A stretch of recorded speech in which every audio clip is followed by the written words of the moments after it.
Hello everyone, and welcome to a new feature we have in the Athletic Communications Department.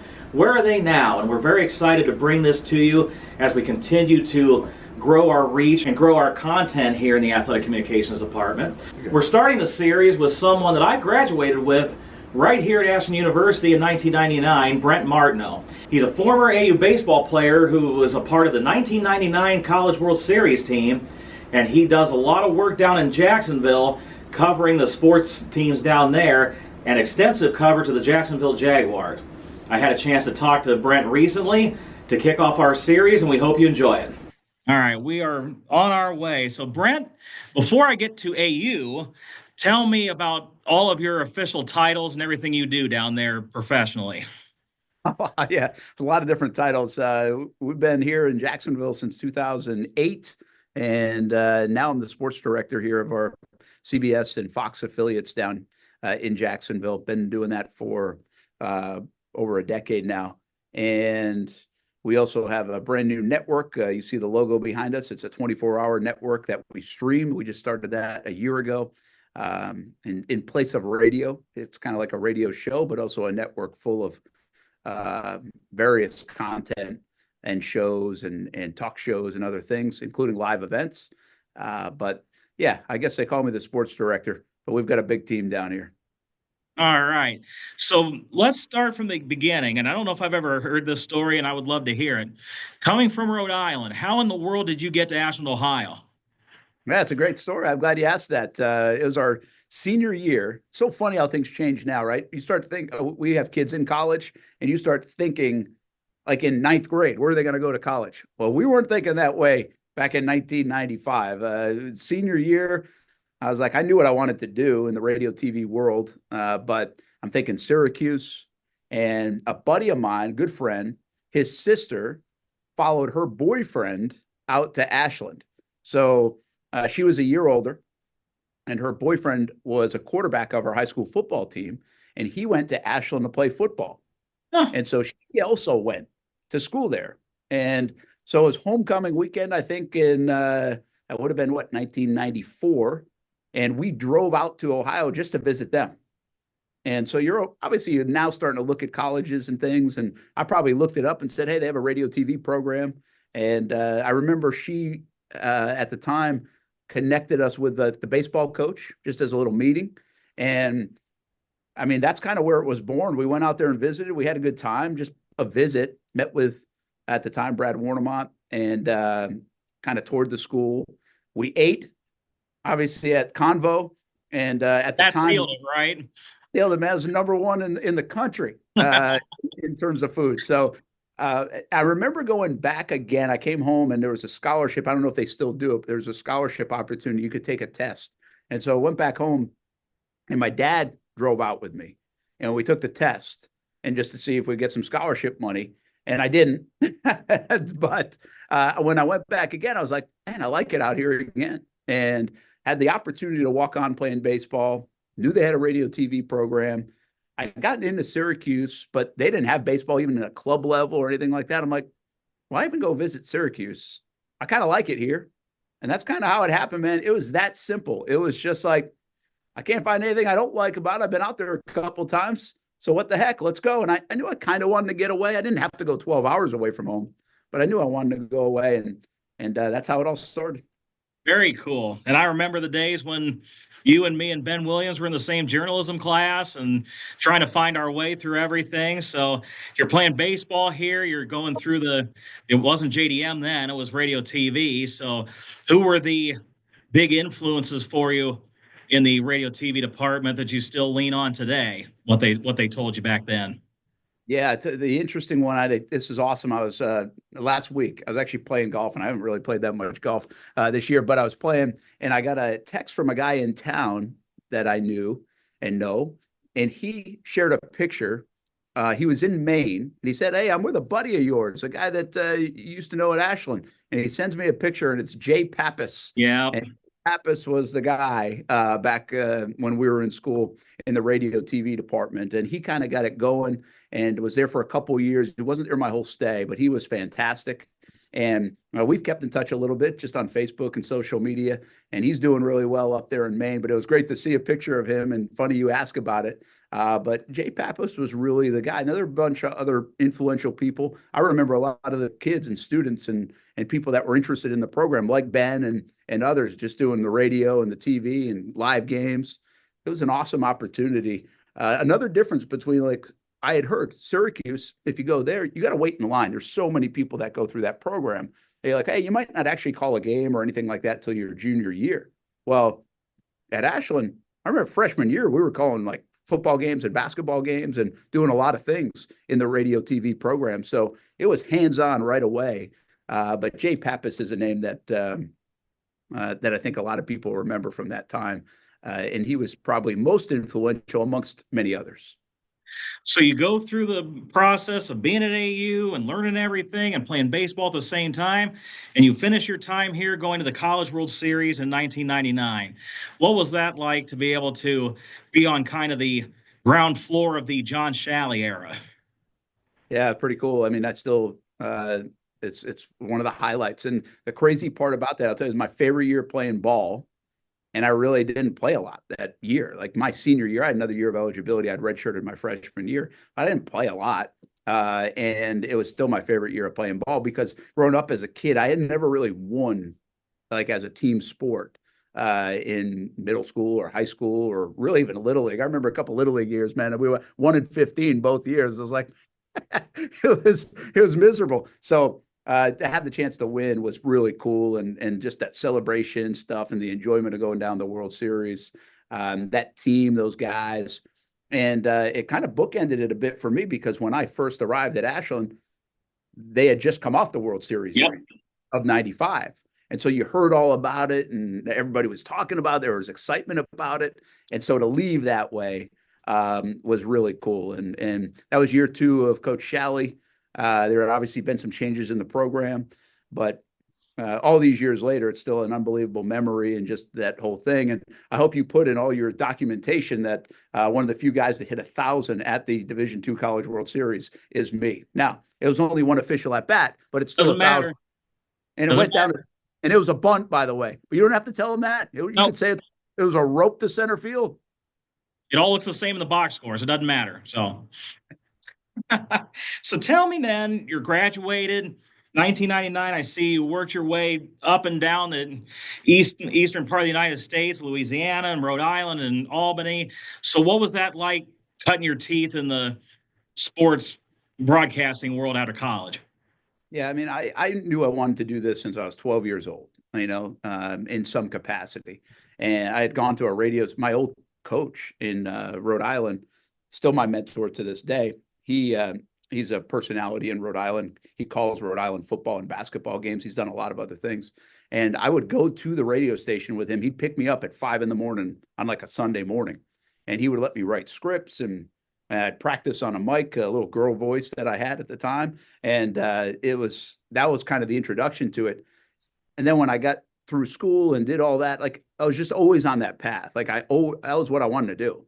And so I sent, I think, about 100 tapes. It was just shy of 100 tapes to possible jobs. I remember going on a baseball trip actually to Mercyhurst, and Erie has a TV station in that market. And I actually went and did an interview. I went ahead of the baseball team and did an interview like for an entry-level job coming out of college. And then we had our baseball weekend. Wow. I mean, we're already that focused on, hey, baseball's awesome, college awesome, but I know what I want to do. The problem is it's really hard to get into at first. Yeah. Everybody wants to be a sports guy, right? And I'm not sure there was really much that stuck out different for me. I wasn't good. I was just coming out of school. I had no experience. So 100 tapes, and it really got rolling. Steph and I ended up getting married that summer. And 2 weeks before, I got a call finally. I had one other small opportunity in Ohio, but it would have started in like a promotions part of the building and then maybe eventually led to sports. And I got a call from Bill Bush in Alexandria, Louisiana. And he said, hey, I got a part-time job if you want to come down. I was like, I'll take it. And part-time job all the way down to Alexandria, Louisiana. Would have made about $12,000 that year total if if I'd hung in there the whole year, but it lasted about 6 months. Then I went back home to Providence, and the toughest decision I ever made was, or at least that I felt, was I had an opportunity to go to Terre Haute, Indiana, after 6 months in Alexandria, Louisiana, and I could be the weekend guy, so like a number 2 guy, where you're Sure. on TV on Saturday and Sunday. Or I could go back home to Providence and be like a third guy, we would call it, which was producer, occasionally be on TV, maybe do a student athlete, scholar athlete kind of report each week. And man, did I wrestle with that decision, because I knew reps were important in this business. Right. Yep. And that was like market. There are 200 and something markets in the country based on population in each city. And Terre Haute was probably like 130. I was in Alexandria, which was like 175. And Providence was 52 or 3 or something. So it's a bigger market. And man, I wrestled with it and ended up going to Providence, not really for back home. I just thought, being around all those professional teams and other things was probably an advantage.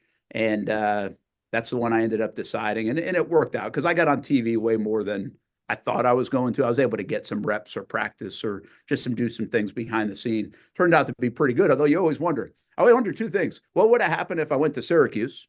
I wouldn't be talking to you, Dusty. And what would have happened if I went to Terre Haute, Indiana? Like, where does your career path end up? And really happy with where my career paths ended up, but you never know where it would have ended up if you take those 2 different roads instead of the ones that we chose. It's like the old choose your own adventure books. You're not sure which way to go. So you mentioned it. Talk about Steph a little bit. Obviously played volleyball here.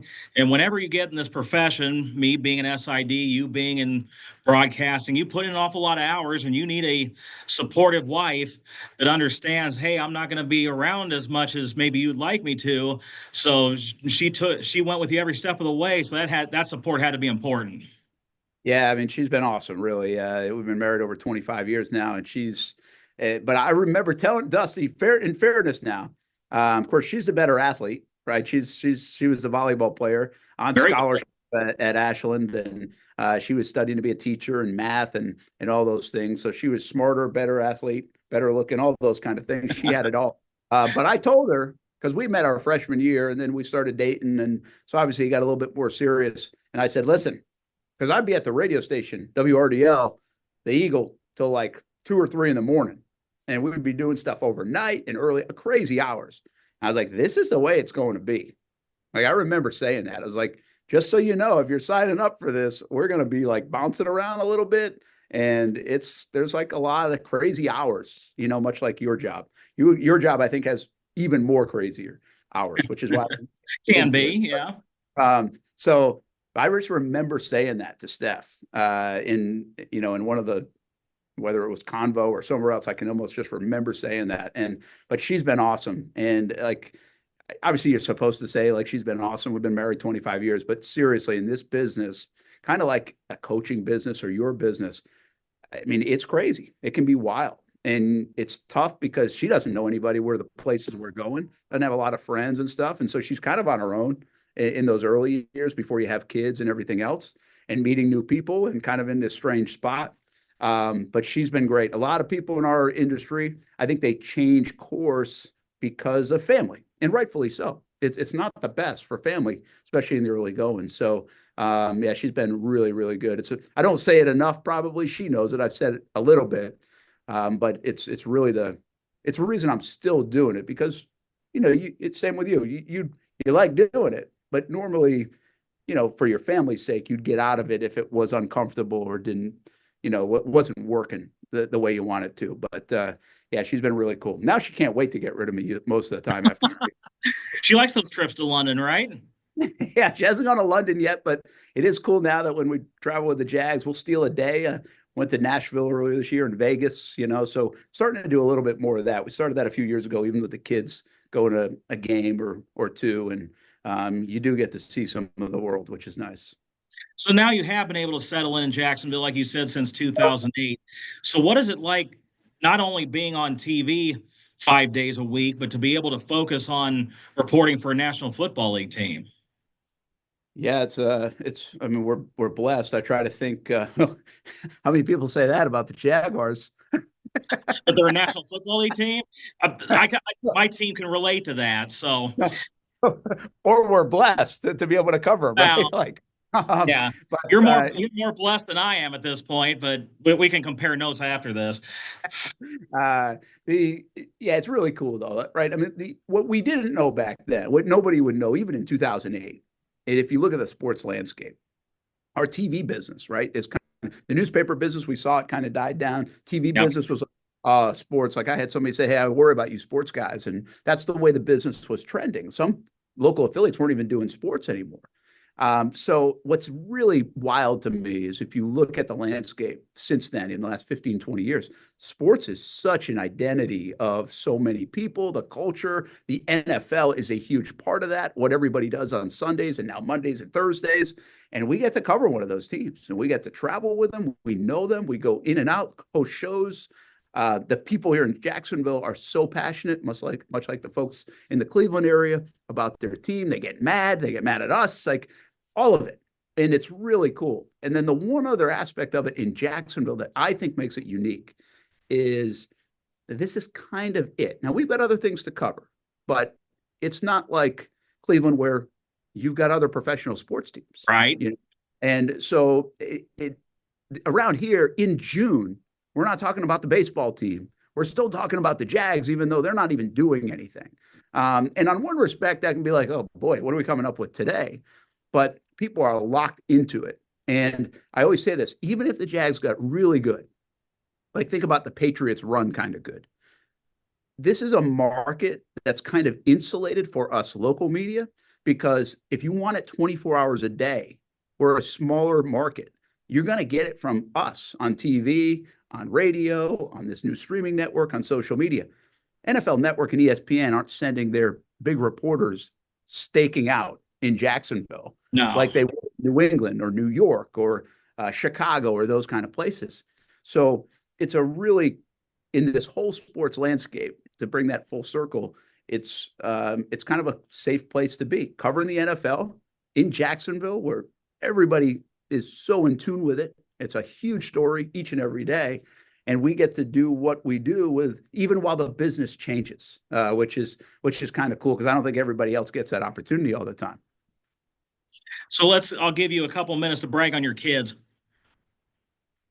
Well, I mean, we can brag on them sometimes, but now listen, it's.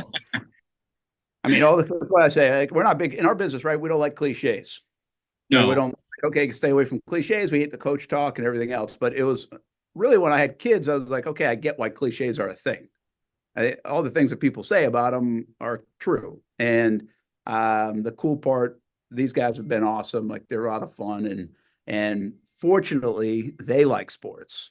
You know, so and fortunately, Steph likes sports. So like, Steph and my son go to every Jags game. Which is also cool. You go to the ride, the highs and lows of that. But Steph loves going. So mom likes it, and the kids like it.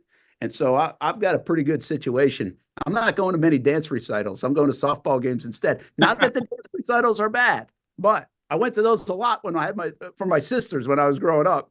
And so it's cool that they are doing well. They've kind of found their own little path, and they love sports. They love being here. Jacksonville's a great home. And now they just begin their college career. Ties down at Flagler, which is right in St. Augustine, a beautiful, beautiful campus and place. And then my daughter's playing softball down at Daytona State, which is a junior college about an hour south of us, right near the track for the Daytona 500. Yeah. And so we'll see where that ends up. Ty's playing baseball. He's redshirting this year. But hopefully I can talk Shally into playing the Flagler Saints sometime soon. And we get a little Ashland Eagles and Flagler Saints down here in Florida. See if we can get that done. Finally, Brent, tell me, kind of do your Chamber of Commerce pitch. If somebody came to you, kids are 17 years old, what would you tell them about coming to Ashland University? Wow, that's a good one. Well, it's different than when I was there, but thankfully we've been there a few times, right? Yep. Saw you last year, right? So I'll give you a couple of things before I get to Ashland that I say to everybody, and this is because of the Ashland experience, and really because of the baseball experience that I've learned to, I guess, appreciate even more as I get more distant from it. And One is I tell kids all the time around here when we're covering high school, whatever else, everybody's so enamored with Division I, right? Or the big colleges and Ohio State. And I'm like, no, go play somewhere. Just go play. If you like to play, go play. Go play football. Go play soccer. Go play basketball, baseball. Division III, the NAIA, junior college, Division II, right? Ashland University. And it might not come across in a tweet like, oh my gosh, look where so-and-so is going, but it's such a great experience. It doesn't have to be Ohio State to be a great experience, especially if you love to still play. And the backside of that is, I think there were first like 5, 6, 7 years, maybe even 10 years where I didn't really keep in touch with a lot of the guys. Like you'd see here and there maybe, but we were all trying to live our own life, trying to figure it out, right? And starting families, whatever it is. But I would tell you this, in the last 10 years, especially, and last handful of years, now I run into those guys when I'm on the road. I talk to them all the time via text. Obviously, social media has helped that, right? And I talk to more my college teammates than I do anybody from high school. And I think, I don't know if that works out for everybody, but that's the way it's been for us. And it's awesome running into them and following along. And I just texted Mitch Fink, who's out in California, wanted to see if he's okay with the fire stuff. I wanted to see how that's going. I just texted him last night. And Clay Fitch, he comes down him and his family come down every summer to Florida, and they always stay with us for a few days. And his kids and my kids, who see each other once a year and had no clue who each other were, are like best of buds. Like they love it. They look forward to that time more than like anything else. So it's not just about playing ball how many at bats did I get, right? How many games did I play in the 4 years? And it's so much bigger than that. And I'm trying to share that with my kids even now, or younger people. It's like, it's not always about all of that. It's about all these other experiences. So that's the baseball side of it, I think, the athletic side of it. And then the other side is, it's unbelievable how much Ashland has grown as we go back and visit. I mean, the sports facilities that we have at Ashland are amazing, right? I mean, I don't know if you need me to sell Ashland. All you got to do is take somebody there. It's unbelievable. You can now see the right fielder there at the baseball field, right? Yes. I mean, that's a big deal. But the football facilities and everything else, and you guys have seen obviously a lot of success in the sports programs, I think in part because of that. But the small town, the community, now it's a big town. It's got Walmart and everything else in Ashland, which didn't have it when we were there in those mid to late 90s. But it was just a cool experience for a guy coming from Rhode Island, right? I mean, I didn't know what an Amish person was until I went to Ashland, right? And now I'm next to a horse and buggy at the bank. But it was a culture change a little bit of a culture shock. But you still have the sign in Ashland where it says "Home to the world's friendliest people." Right off of 71 before you get on the exit to come here. Yep. I bring that up all the time to these folks. See that? And it was true. So all these different experiences, and obviously it's such a special place for Steph and I and so many people that pop through there. I don't think I need to sell it, but I would say the cookies were always great at Convo, and the food was always great. And I ate there with you guys a couple of years ago, and it's still great. Yep, so it is. as long as, listen, you sold me on the food, 30 years ago? As long as you keep doing that, everything else will fall into place.